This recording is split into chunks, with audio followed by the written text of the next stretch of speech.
2. 수르바벨 성전 건축과 다니엘 선지자.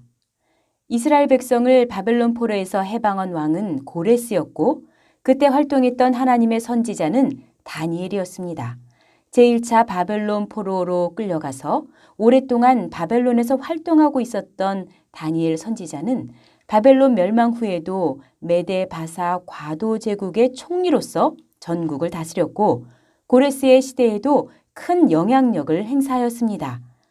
다니엘 선지자는 귀한 자들과 함께 예루살렘으로 돌아오지 않고 바벨론에 머물면서 이스라엘 백성과 예루살렘 성전 재건을 위해 기도하였고 하나님께 말씀을 받아서 앞으로 일어날 열국의 흥망성쇠를 언약 백성 이스라엘에게 선포하였습니다. 1. 고레스 왕과 다니엘 선지자. 유대 역사가 요세푸스의 유대 고대사 제11권에는 고레스 왕이 210년 전에 자신에 대해 예언한 이사야 선지자의 글을 읽고서 자신의 사명을 알았다고 기록하고 있습니다.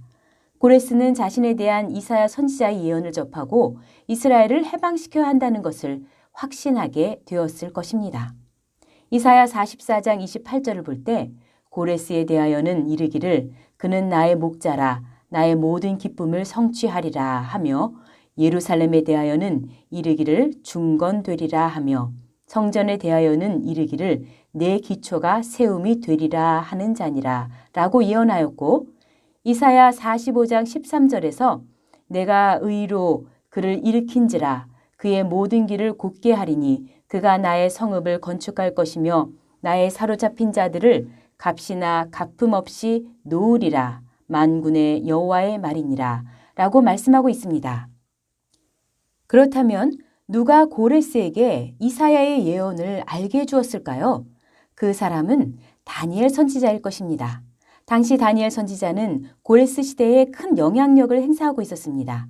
다니엘 1장 21절에서 다니엘은 고레스 왕 원년까지 있으니라 라고 말씀하고 있습니다. 실제로 다니엘의 사역 기간은 주전 605년에서 536년으로 고레스 왕 3년까지 활동하였습니다.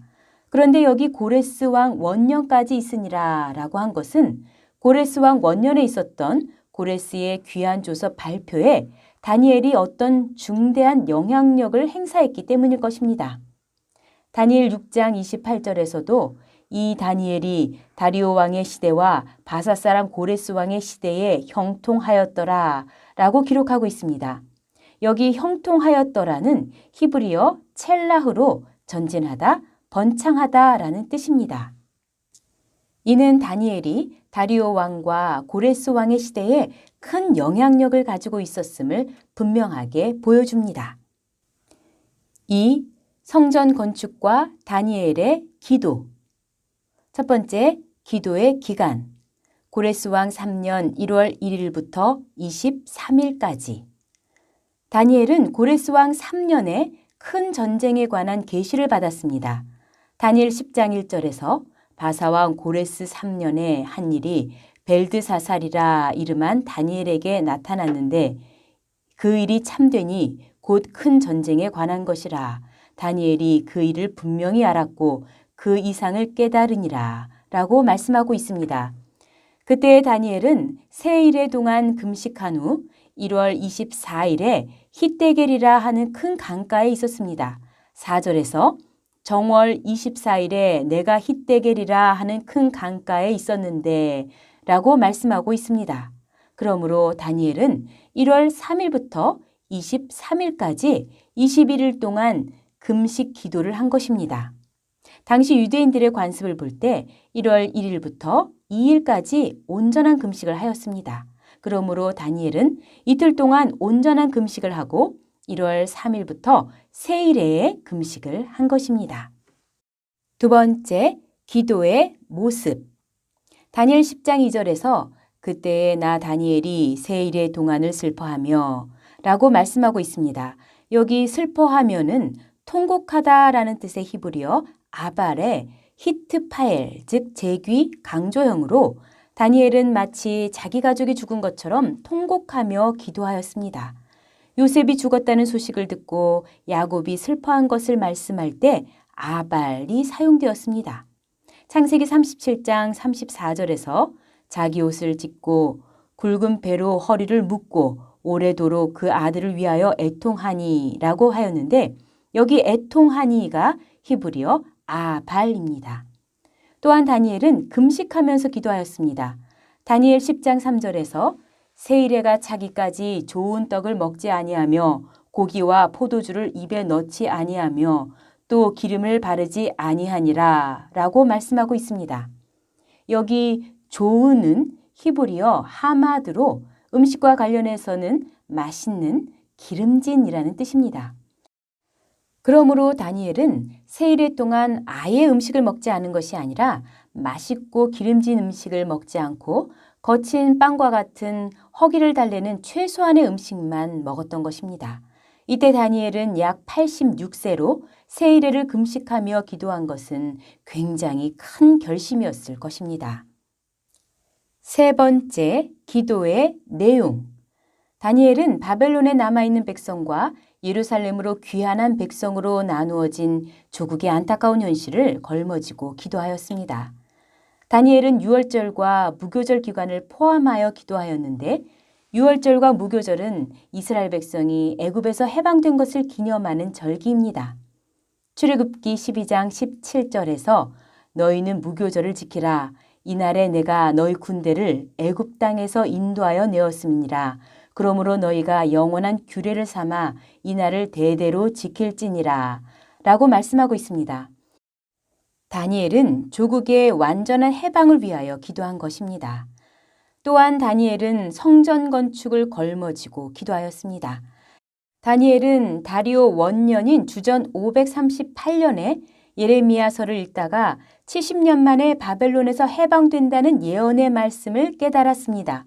이때는 다니엘이 제1차 바벨론 포로로 끌려온 주전 605년으로부터 약 67년이 지난 해였습니다.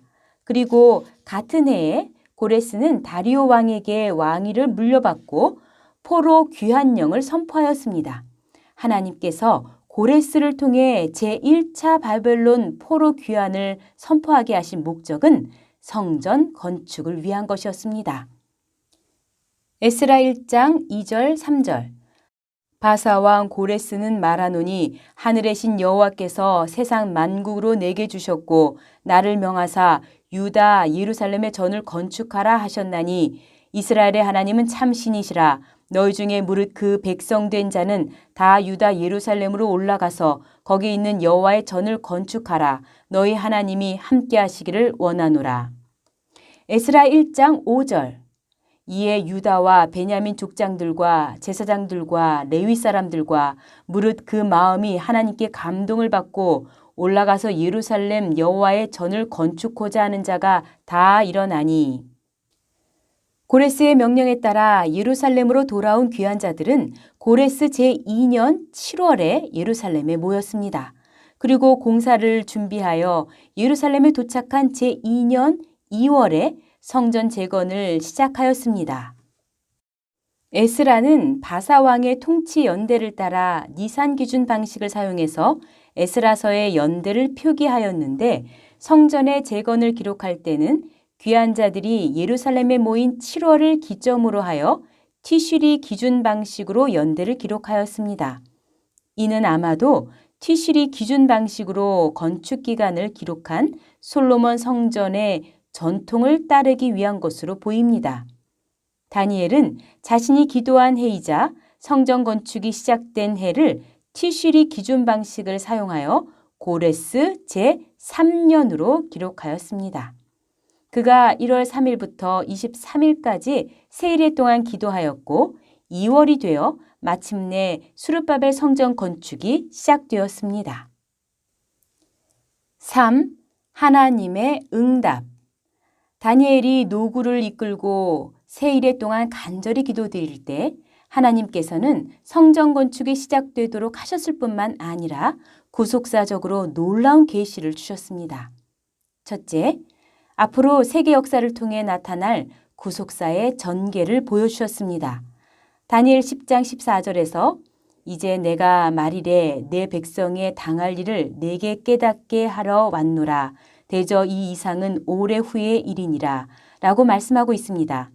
다니엘 10장에서 12장에 기록된 내용은 하나님께서 다니엘이 기도하던 시점부터 세상 종말까지의 방대한 구속사를 다니엘에게 보여주신 것으로 한때와 두때와 반때를 지나서 성도의 권세가 깨어지기까지의 일들입니다. 하나님께서 다니엘에게 이러한 종말적 계시를 보여주신 것은 다니엘이 겸손하게 하나님께 엎드려 기도했기 때문입니다. 다니엘 10장 12절에서 다니엘아 두려워하지 말라. 내가 깨달으려 하여 내 하나님 앞에 스스로 겸비케 하기로 결심하던 첫날부터 내 말이 들으신 바 되었으므로 내가 내 말로 인하여 왔느니라 라고 말씀하고 있습니다. 둘째, 다니엘에게 큰 은총을 입혀주셨습니다. 하나님께서는 다니엘에게 70일의 계시를 보여주시기 전에 다니엘을 크게 은총을 입은 자라고 불러주셨습니다. 또한 다니엘 10장을 볼 때 2번이나 다니엘을 은총을 크게 받은 사람이라고 불러주셨습니다. 다니엘 10장 11절 내게 이르되 은총을 크게 받은 사람 다니엘아 내가 내게 이르는 말을 깨닫고 일어서라. 내가 내게 보내심을 받았느니라. 그가 내게 이 말을 한 후에 내가 떨며 일어서매. 다니엘 10장 19절 가로되 은총을 크게 받은 사람이여 두려워하지 말라. 평안하라 강건하라 강건하라. 그가 이같이 내게 말하매 내가 곧 힘이 나서 가로되 내 주께서 나로 힘이 나게 하셨사오니 말씀하옵소서. 여기 은총을 크게 받으는 히브리어 함무도트로 아끼다, 귀하게 여기다, 사랑하다 라는 뜻을 가진 하마드의 형용사형인데 하나님께서 특별히 아끼시고 특별히 사랑하셨다는 뜻입니다. 이렇게 하나님께서 특별히 아끼시고 특별히 사랑하시는 자가 하나님의 종말적 계시를 받을 수 있는 것입니다. 세상의 좋은 것을 멀리하고 하나님을 가까이 할 때 하나님께서 좋은 것을 주십니다. 비록 다니엘은 예루살렘으로 돌아간 이스라엘 백성과는 공간적으로 멀리 떨어져 있었지만 하나님께서 다니엘의 기도를 들으시고 예루살렘에 있는 귀한 자들이 성전 건축을 시작하도록 역사하신 것입니다. 이처럼 살아있는 기도는 시공간을 초월하여 반드시 응답을 받습니다.